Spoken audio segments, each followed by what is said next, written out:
Wannan ta ce me matsayin sakon da ake turawa a ce idan mutum bai tura ba Allah zai jarrabe shi da wani abu ko wanda aka danganta ga manzon Allah. Gaskiya duka waɗannan abubuwan shirme ne. Babu wani abun da ya tabbata a sunna da wai za a ce wai dan an tura maka shi a text message wai in baka yi forwarding ɗinsa ga wani ba dukiyarka za ta lalace za ka yi kaza wannan bai tabbata a lokacin da aka yi hadisan ma akwai handset ɗin ne bare a tura text message. Kawai waɗannan soki burutsu ne shirme ne bayi da wani amfani duk yawancinsu yawanci karerayi ne wai limamin makka ya gani a mafarkinsa an gaya masa a limamin madina limamin makka bayi da aiki kawai sai ya zo yana gaya muku mafarkinsa ana tura ka a cikin whatsapp shikenan kawai aikin limamin kun san limamin makka kuwa kun san limamin madina ku iyaye mata wai ya gani a mafarki wai wani ya tura arzikinsa ya karu ya samu biyan bukata wani bai tura ba al'amarin ya lalace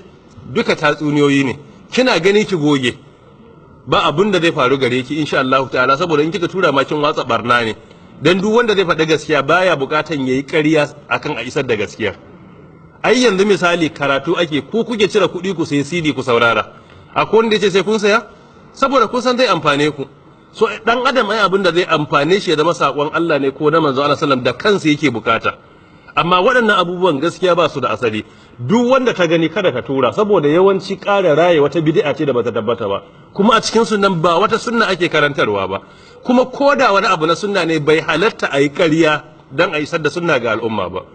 shi yasa akwai wani ibnu abi nuhul masjid da ya karerai na hadisai kusan 114 ya kawo surar qur'ani sai mata hadisin ƙarya akan falalanta da darajarta